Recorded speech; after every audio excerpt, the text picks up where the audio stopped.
గత 6-7 సంవత్సరాలుగా అంటే 2019 నుంచి సింహాచలం దేవస్థానానికి పూర్తి స్థాయి ఈవో లేకపోవడంతో ఇన్ఛార్జీల పాలనలోనే నెట్టుకొస్తున్నారు.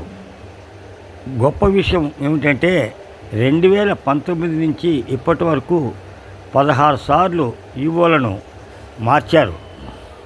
సింహాచలం దేవస్థానంకు 1000 ఏళ్లకు పైగా చరిత్ర, వేల ఎకరాల భూములున్న దేవస్థానానికి పూర్తిస్థాయి ఈవో లేకపోవడంతో పాలన గాడి తప్పుతోందని ఆరోపణలు కూడా ఉన్నాయి.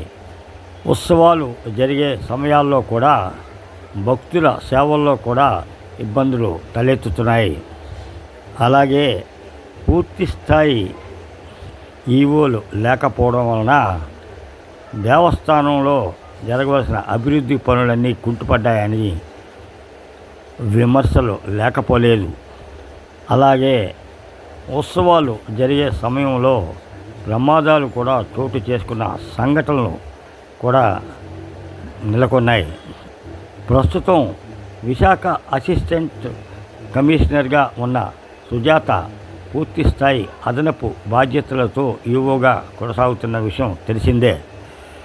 కాగా ఇప్పటికైనా ప్రభుత్వం, దేవాదాయ శాఖలు సింహాచలం దేవస్థానంకు పూర్తిస్థాయి ఈవోను నియమించాలని కోరుతున్నవారు లేకపోలేదు.